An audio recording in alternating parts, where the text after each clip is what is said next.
ત્રીજી રીતમાં આપણે અસમય સંખ્યાની સાબિતી જોઈશું. પહેલો દાખલો જોઈએ. સાબિત કરો કે વર્ગમૂળમાં 2 એ અસમય સંખ્યા છે. વર્ગમૂળમાં 2 એ અસમય સંખ્યા છે એવું આપણે સાબિત કરવાનું છે. તો આની સાબિતી માટે આપણે અનિષ્ઠાપતિ પદ્ધતિની રીતનો ઉપયોગ કરીશું. એટલે શું? તો આપણે વર્ગમૂળમાં 2 એ અસમય સંખ્યા સાબિત કરવું છે તો એનાથી ઉલટું વર્ગમૂળમાં 2 એ સમય સંખ્યા છે એવું ધારી લઈએ. ધારો કે વર્ગમૂળમાં 2 એ સમય સંખ્યા છે. હવે આપણે 9મા ધોરણમાં એવું ભણી ગયા છીએ કે કોઈ પણ સમય સંખ્યા એ a ભાગ્યા b ના સ્વરૂપમાં લખી શકાય છે. માટે વર્ગમૂળમાં 2 બરાબર a ભાગ્યા b, જ્યાં આ a અને b નો ભૂસા એટલે ગુરુત્તમ સામાન્ય અવયવ 1 છે. કશું સામાન્ય નથી a અને b માં. અને ધારો કે a અને b માં કંઈક સામાન્ય હોય તો એની વડે અંશ અને છેદને ભાગીને પણ આપણે સામાન્ય અવયવ 1 બને એવી રીતના a અને b શોધી શકીએ છીએ. હવે બંને બાજુ વર્ગ કરતા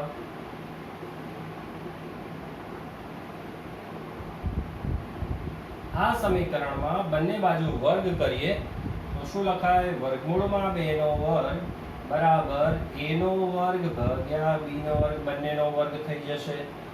હવે વર્ગમૂળમાં 2 નો વર્ગ 2 થાય બરાબર a નો વર્ગ ભાગ્યા b નો વર્ગ.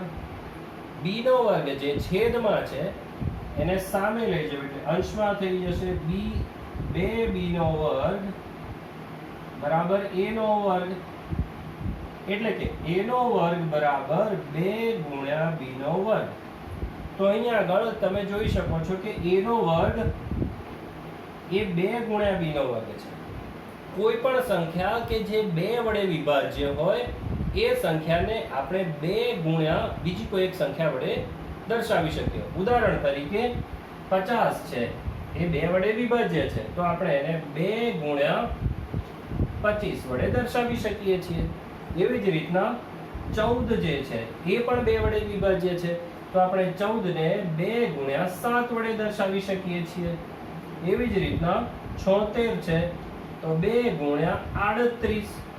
કોઈ પણ સંખ્યા કે જે 2 વડે વિભાજ્ય હોય એ સંખ્યાને આપણે 2 ગુણ્યા બીજી કોઈ એક સંખ્યાના સ્વરૂપે દર્શાવી શકીએ.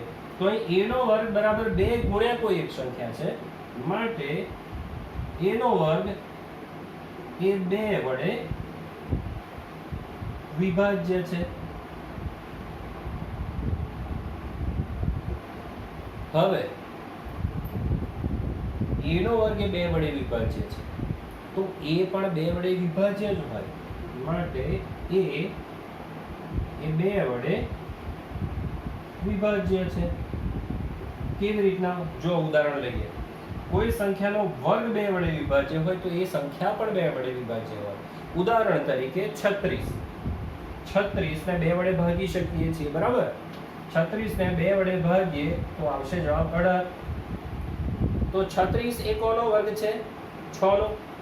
તો 6 ને પણ 2 વડે ભાગી શકાય છે. 2 તરીને 6 બરાબર. એવી જ રીતના કોઈ પણ સંખ્યાનો વર્ગ જો 2 વડે વિભાજ્ય હોય તો એ સંખ્યા 2 વડે વિભાજ્ય જ હોય. બીજું ઉદાહરણ લઈએ. આપણે લઈએ 64 ને 2 વડે ભાગી શકાય છે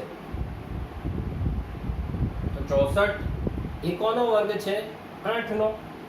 તો 8 ને પણ 2 વડે ભાગી શકાય છે બરાબર. તો કોઈ એક સંખ્યાના વર્ગને 2 વડે ભાગી શકાય તો એ સંખ્યાને પણ 2 વડે ભાગી શકાય. હવે એ 2 વડે વિભાજ્ય છે માટે ધારો કે ફરી વખત કોઈ સંખ્યાને 2 વડે ભાગી શકાતા હોય તો એ સંખ્યાને 2 ગુણ્યા કોઈ એક બીજી સંખ્યા વડે દર્શાવી શકીએ. અહીંયા આગળ એ 2 વડે વિભાજ્ય સંખ્યા છે એટલે આપણે ધારીએ છીએ કે a બરાબર 2 ગુણ્યા બીજી સંખ્યા છે c, જ્યાં c સી એ એક પૂર્ણાંક છે, બરાબર. હવે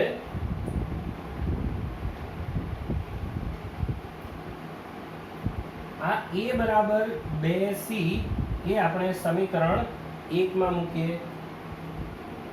a ની કિંમત સમીકરણ 2 માં મૂકતા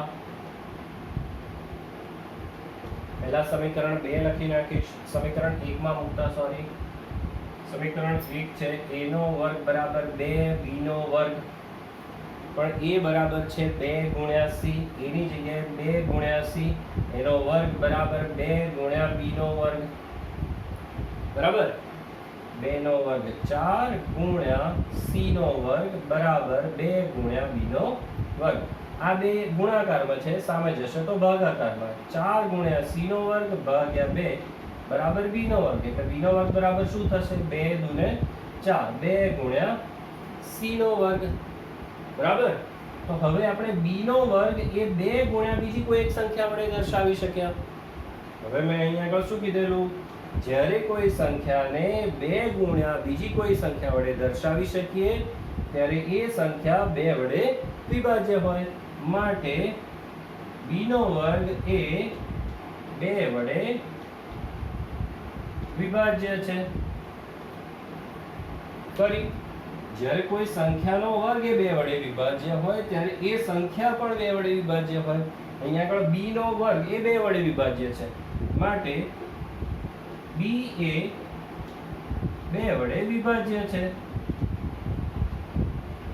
તો હવે અહીંયા આગળ તો આ એક લોચો પડ્યો. શું? તો ભૂસા તો ગુરુત્તમ સામાન્ય અવયવ, એટલે કે a અને b ને એક સિવાય બીજી કોઈ સંખ્યા વડે ભાગી શકાતા નતા. પણ અહીંયા આગળ શું થયું કે a ને 2 વડે ભાગી શકાય છે અને b ને પણ 2 વડે ભાગી શકાય છે. માટે a અને b નો ભૂસા ઓછામાં ઓછો 2 હોય. 2 થાય. તો આ તો ભૂલ પડી.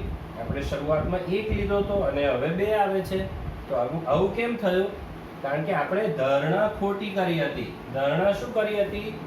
વર્ગમૂળમાં 2 એ સમય સંખ્યા છે, માટે આપણી ધારણા ખોટી છે.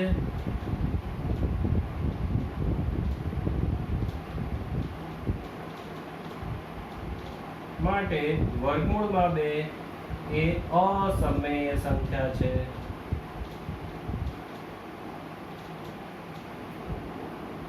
બરાબર. ચાલો ફરી એક વખત જોઈ લઈએ આખો દાખલો. વર્ગમૂળમાં 2 એ અસમય સંખ્યા છે એવું સાબિત કરવા માટે પહેલા આપણે ઉલટું અનિષ્ટાપતિ પદ્ધતિની રીતથી આપણે સાબિત કરીશું. એટલે ઉલટું ધારવાનું. અસમય સંખ્યા છે એટલે સમય સંખ્યા ધરવાનું. હવે આપણે 9મા ધોરણમાં શીખી ગયા છીએ કે કોઈ પણ સમય સંખ્યાને a ભાગ્યા b ના સ્વરૂપમાં લખી શકીએ, જ્યાં આપણે ભૂસા a અને b નો 1 છે એવું ધારી લીધું.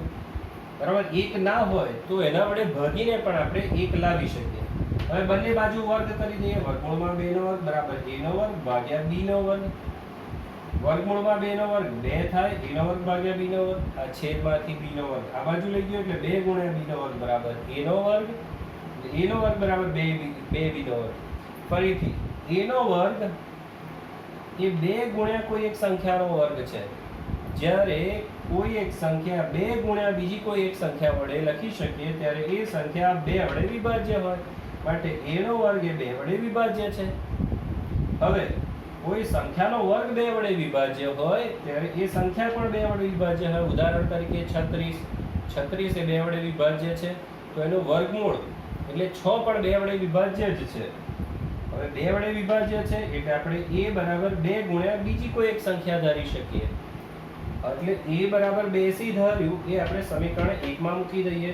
a નો વર્ગ બરાબર 2b નો વર્ગ લખી નાખીએ પહેલા. હવે a ની જગ્યાએ 2 ગુણ્યા c લખીએ. 2 ગુણ્યા c નો વર્ગ. 2 નો વર્ગ 4, c નો વર્ગ બરાબર 2b નો વર્ગ. આ બગડો નીચે આવી ગયો. 2 દુને 4 એટલે 2c નો વર્ગ બરાબર b નો વર્ગ. તો b નો વર્ગ એ 2 ગુણ્યા બીજી કોઈ એક સંખ્યા થઈ ગયું, એટલે b નો વર્ગ એ 2 ગુણ્યા કોઈ એક સંખ્યા થયું, એટલે b નો વર્ગ એ 2 વડે વિભાજ્ય છે. ફરી વખત કોઈ એક સંખ્યાનો વર્ગ 2 વડે વિભાજ્ય હોય તો એ સંખ્યા પણ 2 વડે વિભાજ્ય હોય. તો હવે શું થયું? તો એ 2 વડે વિભાજ્ય છે અને b પણ 2 વડે વિભાજ્ય છે. જે આપણી ધારણાથી ઉલટું છે. ધારણા શું હતી? ગુસા 1 છે, પણ ગુસા તો 1 નહીં, ઓછામાં ઓછો 2 થયો. એટલે આપણી ધારણા ખોટી છે. કેમ આવું થયું? કારણ કે આપણે ખોટું ધાર્યું હતું. ખોટું શું ધાર્યું હતું? વર્ગમૂળમાં 2 એ અસમય સંખ્યા છે. માટે સાચું શું છે? વર્ગમૂળમાં 2 એ અસમય સંખ્યા છે.